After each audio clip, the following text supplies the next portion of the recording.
नमस्ते, मैं चंद्रशेखर आप सभी को मैं अपने चैनल डिलीजेंट एकेडमी में स्वागत करता हूं। हम लोग बिहार एसएससी के लिए एक मैथ का सीरीज स्टार्ट किए थे, जिसमें हम लोग प्रत्येक दिन बिहार एसएससी में आए हुए मैथ का प्रीवियस ईयर क्वेश्चन और उस पर आधारित मैथ का क्वेश्चन कर रहे हैं। चलिए आज उस सीरीज में हम लोग आगे की तरफ चलते हैं। इससे पहले अगर आप मेरे चैनल पर नए हो तो चैनल को सब्सक्राइब कर लें और बेल आइकन को प्रेस करना बिल्कुल ना भूलें, ताकि आपको सबसे पहले लेटेस्ट नोटिफिकेशन मिलता रहे।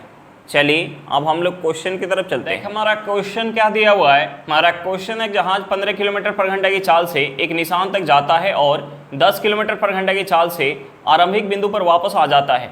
पूरी यात्रा में जहाज की औसत चाल ज्ञात कीजिए। हमसे पूछ के रहा है जहाज का एवरेज स्पीड पूछ रहा है। अब देखिए, मैं क्वेश्चन में जाने का और वापस आने का स्पीड दिया हुआ है और दोनों स्पीड से बराबर दूरी तय की जा रही है। तो देखिए, जब हमें दो स्पीड दिया हो और दोनों स्पीड से बराबर दूरी तय की जा रही हो तो एवरेज स्पीड का फॉर्मूला क्या होता है? एवरेज स्पीड का फॉर्मूला होता है 2 गुने एक्स गुने वाई बटा एक्स प्लस वाई। यहाँ एक्स और वाई क्या होता है? दोनों स्पीड होता है। अब देखिए, मैं क्वेश्चन में एक स्पीड क्या दिया है? हमें क्वेश्चन में एक स्पीड दिया हुआ है 15 किलोमीटर पर घंटा, दूसरा स्पीड क्या दिया? 10 किलोमीटर पर घंटा। अब देखिए, 15 में अगर हम 10 ऐड करेंगे तो ये हमारा कितना हो जाएगा? 25 हो जाएगा। अब देखिए, हम इसे सॉल्व करेंगे तो यहाँ से हमारा एवरेज स्पीड निकल के आ जाएगा। देखिए, हम इसे अगर 5 से काटेंगे तो ये 5 से 15 कितने बार में जाएगा? 3 बार में जाएगा। 5 से 25 कितने बार में जाएगा? 5 बार में। 5 से 10 कितने बार में जाएगा? 2 बार में। अब देखिए, हम यहाँ अगर गुना करेंगे तो 2 में 3 से गुना करेंगे तो ये हमारा हो जाएगा 6। 6 में 2 से गुना करेंगे तो ये हमारा क्या हो जाएगा? 12। यहाँ से एवरेज स्पीड निकल के आ गया 12 किलोमीटर पर घंटा। हमारा आंसर क्या निकल के गया? 12 किलोमीटर पर घंटा निकल के आ गया। चलिए, क्वेश्चन समझ में आ गया होगा। नेक्स्ट क्वेश्चन पे चलते हैं। देख, हमारा क्वेश्चन क्या दिया हुआ है? हमारा क्वेश्चन है, एक महिला धारा की दिशा में 36 किलोमीटर की दूरी 4 घंटे में, धारा की विपरीत दिशा में 49 किलोमीटर की दूरी 7 घंटे में तय कर सकती है। धारा की चाल ज्ञात कीजिए। हमसे पूछ के रहे धारा की चाल पूछ रहे। तो देखिए, हमने मान लिया कि महिला का जो स्पीड है वो x किलोमीटर पर घंटा है और जो धारा का स्पीड है y किलोमीटर पर घंटा है। अब देखिए, हमसे पूछ क्या रहा है? धारा की स्पीड, यानी हमसे y का वैल्यू पूछ रहा है। अब देखिए, जब महिला धारा की दिशा में जाएगी तो उस केस में क्या होगा? महिला का स्पीड और धारा का स्पीड ऐड हो जाएगा, यानी धारा की दिशा का स्पीड हो जाएगा x प्लस y किलोमीटर पर घंटा। अब देखिए, हमें क्वेश्चन में धारा की दिशा में दिया हुआ कि 36 किलोमीटर जाने में 4 घंटे का समय लग रहा है, यानी हमें दूरी दिया हुआ और समय दिया हुआ है, तो हम यहाँ से स्पीड निकाल सकते हैं। यहाँ से स्पीड निकालेंगे तो स्पीड निकालने के लिए हमें क्या करना होगा? स्पीड निकालने के लिए हमें दूरी में भाग देना होगा समय से। समय कितना लग रहा है? 4 घंटा। तो यहाँ से स्पीड क्या हो जाएगा? स्पीड हो जाएगा 9 किलोमीटर पर घंटा। अब देखिए, जब महिला धारा की विपरीत दिशा में जाएगी तो उस केस में क्या होगा? महिला का स्पीड और धारा का स्पीड माइनस हो जाएगा। अब देखिए, धारा के विपरीत दिशा में 49 किलोमीटर जाने में कितना समय लग रहा है? 7 घंटा का समय लग रहा है, यानी हमें दूरी दिया और समय दिया हुआ है, तो हम यहाँ से स्पीड निकाल सकते हैं। यहाँ से स्पीड निकालेंगे तो स्पीड क्या हो जाएगा? 49 किलोमीटर बटा क्या हो जाएगा? 7 घंटा। 7 से इसे काटेंगे तो ये 7 से जाएगा 7 बार में, यहाँ से स्पीड निकल के आ जाएगा 7 किलोमीटर पर घंटा। अब देखिए, यहाँ से हमारा 2 इक्वेशन निकल के आ गया। एक हमारा क्या निकल के आ गया? X plus Y equal to हमारा क्या निकल के आ गया? X plus Y equal to निकल के आ गया 9 किलोमीटर पर घंटा। दूसरा हमारा निकल के आ गया X minus Y equal to क्या निकल के आ गया? 7 किलोमीटर पर घंटा। और हमें निकालना क्या है? वाई का वैल्यू निकालना है। तो देखिए, अगर हम इन दोनों इक्वेशन को आपस में माइनस कर देंगे तो हमारा यहाँ से वाई का वैल्यू निकल के आ जाएगा। माइनस करेंगे तो हमारा सिंबल चेंज हो जाएगा, यानी यहाँ प्लस है तो ये माइनस हो जाएगा, माइनस है तो प्लस हो जाएगा, यहाँ प्लस है तो माइनस हो जाएगा। अब देखिए, प्लस का x और माइनस का x आपस में कट जाएगा। हम इसे ऐड करेंगे तो ये हमारा हो जाएगा 2y इक्वल टू, इसे माइनस करेंगे तो ये हमारा हो जाएगा 2 किलोमीटर पर घंटा। 2 से 2 को काटेंगे तो एक बार में जाएगा। y इक्वल टू क्या हो जाएगा? 1 किलोमीटर पर घंटा। y हमने क्या मान के रखा है? धारा का स्पीड। और हमसे पूछ के रहा है धारा का स्पीड, यानी धारा का स्पीड क्या निकल के आ गया? 1 किलोमीटर पर घंटा निकल के आ गया। हमारा आंसर क्या निकल के आ गया? 1 किलोमीटर पर घंटा। चलिए, क्वेश्चन समझ में आ गया होगा। नेक्स्ट क्वेश्चन पे चलते हैं। देख, हमारा क्वेश्चन क्या दिया हुआ है? हमारा क्वेश्चन यदि एक्स स्क्वायर प्लस 1 बटा एक्स स्क्वायर इक्वल टू 7 है तो एक्स क्यूब प्लस 1 बटा एक्स क्यूब का मान ज्ञात करें जहां x ग्रेटर देन 0 है। हमसे पूछ के रहे एक्स क्यूब प्लस 1 बटा एक्स क्यूब का मान पूछ रहे। अब देखिए, हमें क्वेश्चन में क्या दिया है? हमें क्वेश्चन में दिया हुआ है एक्स स्क्वायर प्लस 1 बटा एक्स स्क्वायर इक्वल टू हमें क्या दिया? 7 दिया हुआ है। तो देखिए हम यहाँ से क्या लिख सकते हैं, हम यहाँ से लिख सकते हैं x square plus 1/x² plus 2 गुने x गुने 1/x। अब देखिए x से हमारा 1/x कट जाएगा। अब देखिए हमने यहाँ क्या ऐड कर लिया, 2 ऐड कर लिया, तो अगर हम इस साइड 2 ऐड करेंगे तो हमें इस साइड भी 2 ऐड करना होगा। अब देखिए साथ में 2 ऐड करेंगे तो ये हमारा क्या हो जाएगा, ये हमारा हो जाएगा 9। अब देखिए यहाँ से हमारा क्या हो जाएगा, यहाँ से ये हमारा बन गया a² plus b² plus 2ab के फॉर्म में बन गया। यानी हम इसे लिख सकते हैं, x प्लस 1/x का होल स्क्वायर इक्वल टू, अब देखिए हम इसे ऐड करेंगे तो ये हमारा 9 होगा। तो देखिए 9 को हम क्या लिख सकते हैं, 9 को लिख सकते हैं 3 का स्क्वायर। यहाँ से हमारा क्या हो जाएगा, यहाँ से हमारा x plus 1/x equal to क्या हो जाएगा, 3 हो जाएगा। अब देखिए x plus 1/x equal to हमें पता चल गया, x plus 1/x equal to हमें क्या पता चल गया, 3 पता चल गया। और हमसे पूछ क्या रहे हैं, हमसे पूछ रहे हैं x³ प्लस 1/x³ पूछ रहे हैं। तो देखिए हम इसके लिए क्या करेंगे, हम इसका क्यूब करेंगे। तो देखिए 3 का हम क्यूब करेंगे, इसमें से हम माइनस करेंगे, हम इसमें से माइनस करेंगे 3 गुने 3। अब देखिए 3 का अगर हम क्यूब करेंगे तो ये हमारा क्या हो जाएगा 27। 3 में 3 से गुना करेंगे तो हमारा 9 हो जाएगा। 27 में से 9 माइनस करेंगे तो ये हमारा क्या हो जाएगा 18 हो जाएगा। यहाँ से हमारा आंसर क्या निकल के आ गया, 18 निकल के आ गया। चलिए क्वेश्चन समझ में आ गया होगा, नेक्स्ट क्वेश्चन पे चलते हैं। हमारा क्वेश्चन क्या दिया हुआ है, हमारा क्वेश्चन है x के पावर 4 प्लस x के power -4 equal to 194। x greater than 0 है तो x - 2 के होल स्क्वायर का मान क्या होगा। हमसे पूछ के रहे x - 2 के होल स्क्वायर का मान पूछ रहे। अब देखिए हमें क्वेश्चन में क्या दिया है, हमें क्वेश्चन में दिया हुआ है x के पावर 4 प्लस x के पावर -4 इक्वल टू, हमें क्वेश्चन में क्या दिया, 194 दिया हुआ है। तो देखिए हम यहाँ से लिख सकते हैं, हम यहाँ से लिख सकते हैं x के पावर 4 प्लस, अब देखिए यहाँ पावर क्या है, माइनस में है। तो देखिए अगर हम इसे बटे में ले जाएंगे तो ये हमारा पावर प्लस में हो जाएगा। हम इसे लिख सकते हैं 1/x के पावर 4 इक्वल टू हमारा क्या हो जाएगा 194। अब देखिए हम यहाँ से और क्या लिख सकते हैं, हम इसे लिख सकते हैं x² का होल स्क्वायर प्लस 1/x² का होल स्क्वायर प्लस 2 गुने x² गुने 1/x²। अब देखिए यहाँ से हमारा x² से x² कट जाएगा। यहाँ हमने क्या ऐड कर लिया, 2 ऐड कर लिया। अब देखिए अगर हम इस साइड 2 ऐड करेंगे तो हमें इस साइड भी 2 ऐड करना होगा। अब देखिए 194 में अगर हम 2 ऐड करेंगे तो ये हमारा क्या हो जाएगा, 196 हो जाएगा। अब देखिए यहाँ से ये हमारा किस फॉर्म में बन गया, a² plus b² plus 2ab के फॉर्म में बन गया। यानी हम इसे लिख सकते हैं a प्लस b के होल स्क्वायर लिख सकते हैं। अब देखिए 196 किसका स्क्वायर होता है, 14 का स्क्वायर होता है। तो देखिए हम यहाँ से इसे लिख सकते हैं, x² plus 1/x² equal to ये हमारा क्या हो जाएगा, 14 हो जाएगा। अब देखिए यहाँ से हम ऐसे ही इसे लिख सकते हैं x प्लस 1/x। अब देखिए अगर हम इस साइड 2 ऐड करेंगे तो हमें इस साइड भी 2 ऐड करना होगा। तो देखिए इस साइड 2 ऐड करेंगे तो ये हमारा क्या हो जाएगा 16, और 16 किसका स्क्वायर होता है, 4 का स्क्वायर। यानी x plus 1/x equal to क्या हो जाएगा, 4 हो जाएगा। अब देखिए हम यहाँ से और क्या लिख सकते हैं, हम इसे लिख सकते हैं, अगर हम यहाँ माइनस का 2 करेंगे इस साइड तो हमें इस साइड भी माइनस का 2 करना होगा। माइनस का 2 करेंगे तो यहाँ से हमारा क्या हो जाएगा, यहाँ से हमारा हो जाएगा x - 1/x इक्वल टू क्या हो जाएगा, हम इसमें से अगर 2 माइनस करेंगे, तो ये हमारा क्या हो जाएगा, ये हमारा हो जाएगा 12, और ये हमारा क्या है, स्क्वायर है। तो हम इस साइड से अगर स्क्वायर हटाएंगे तो ये हमारा हो जाएगा √12। अब देखिए यहाँ से x plus 1/x equal to 4 निकल के आ गया, x minus 1/x equal to क्या निकल के आ गया, √12। तो हम इन दोनों इक्वेशन से x का मान निकाल सकते हैं। यहाँ से एक हमारा इक्वेशन निकल के आ गया, x plus 1/x equal to क्या निकल के आ गया, 4 निकल के आ गया।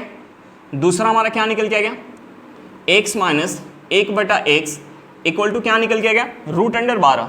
अब देखिए √12 को हम क्या लिख सकते हैं, हम इसे लिख सकते हैं 2√3 लिख सकते हैं।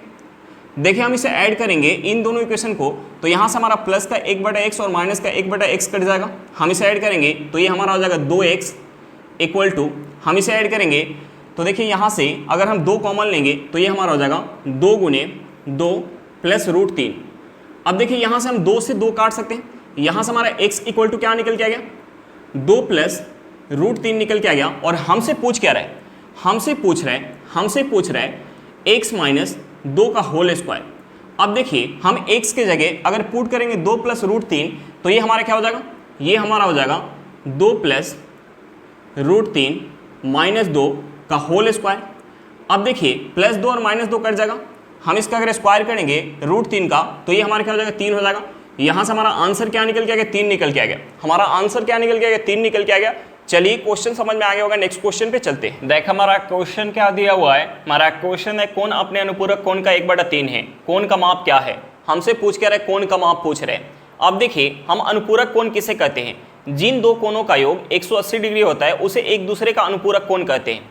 अब देखिए हमें क्वेश्चन में क्या दिया कि एक कोण अपने अनुपूरक कोण का 1/3 है।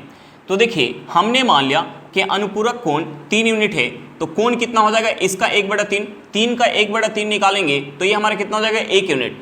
अब देखिए इन दोनों का अगर हम योग करेंगे तो योग कितना हो जाएगा 4 यूनिट, जबकि योग होना कितना चाहिए, योग होना चाहिए 180 डिग्री।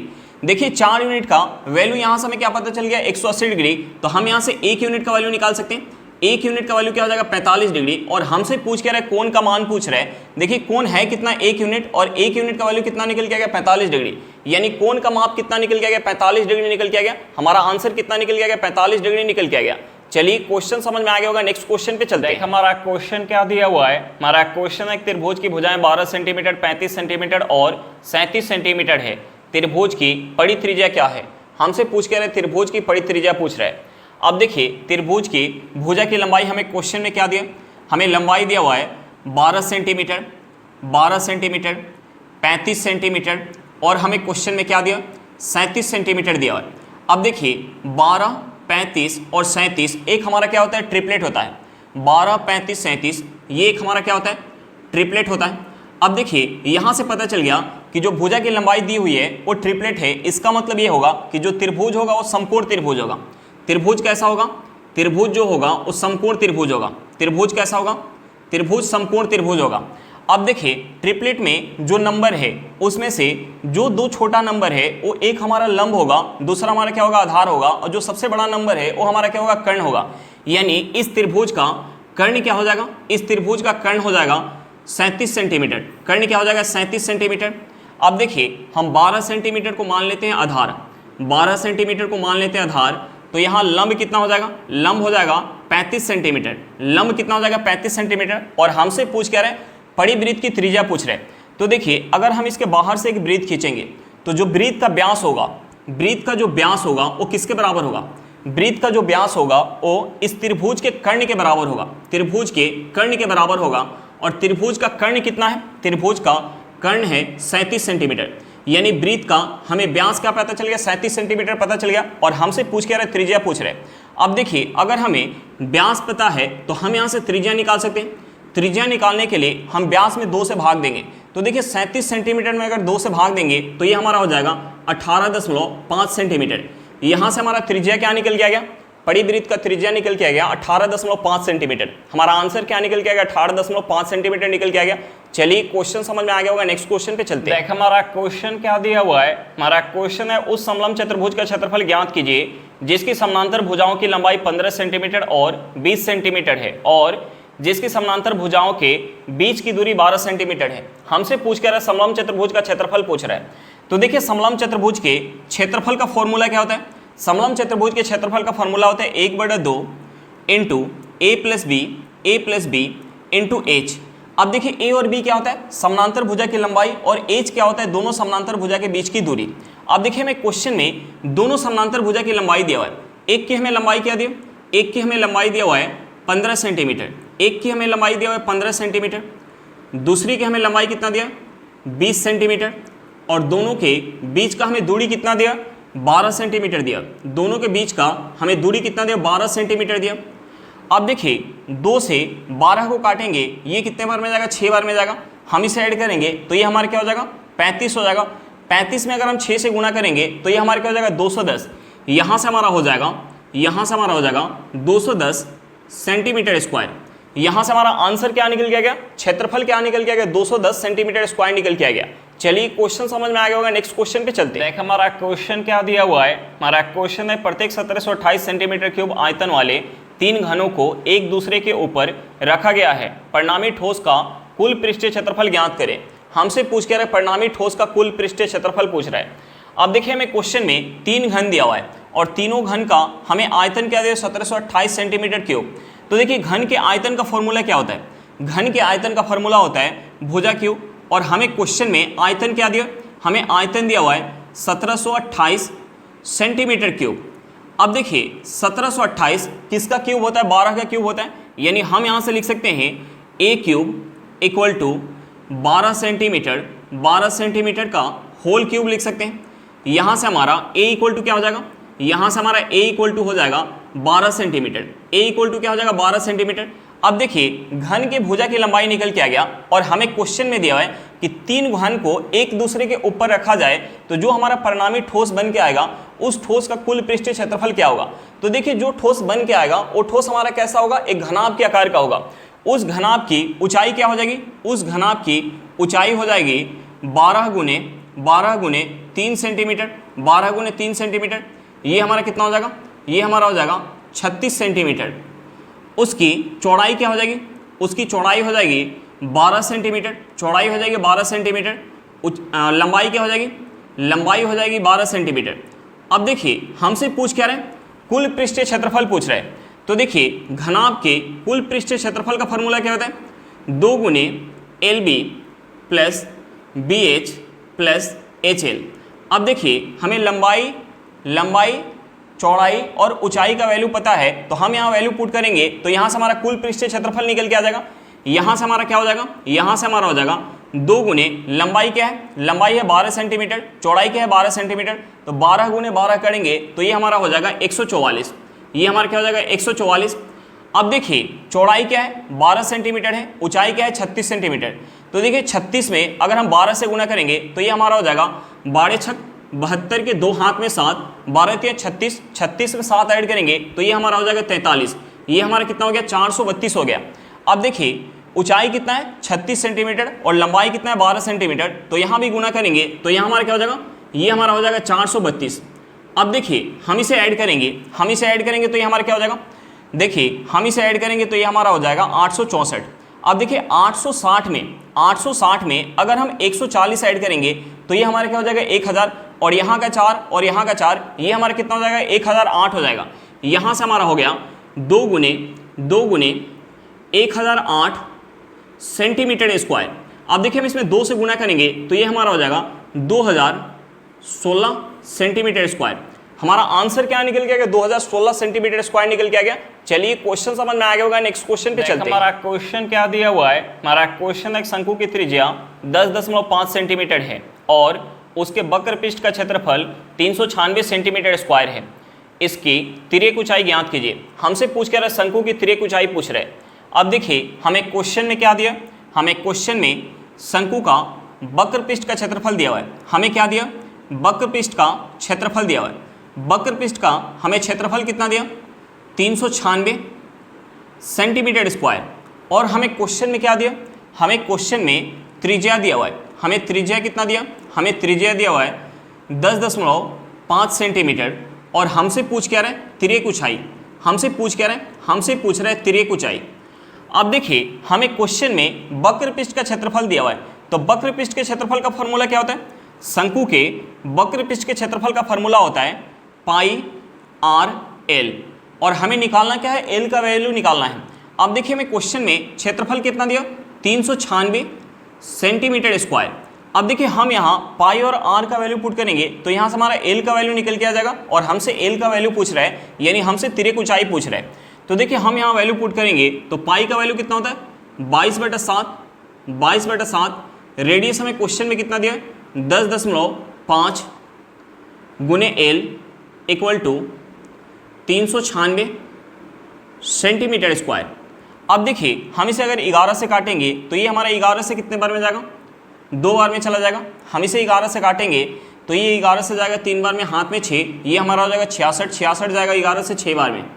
अब देखिए हम इसे अगर 7 से काटेंगे तो देखिए ये 7 से कितने बार में जाएगा, ये 7 से जाएगा एक बार में, हाथ में 3, 35, 35 जाएगा 7 से 5 बार में, एक अंक से पहले दशमलव है तो हम यहाँ एक अंक से पहले दशमलव लगाएंगे। अब देखिए हम इसमें अगर गुना करेंगे 1.5 में अगर 2 से गुना करेंगे तो ये हमारा क्या हो जाएगा 3 हो जाएगा। देखिए 3 से 36 को काटेंगे, ये कितने बार में जाएगा 12 बार में। यहाँ से हमारा L इक्वल टू क्या निकल के आ गया, यहाँ से हमारा L इक्वल टू निकल के आ गया 12 सेंटीमीटर।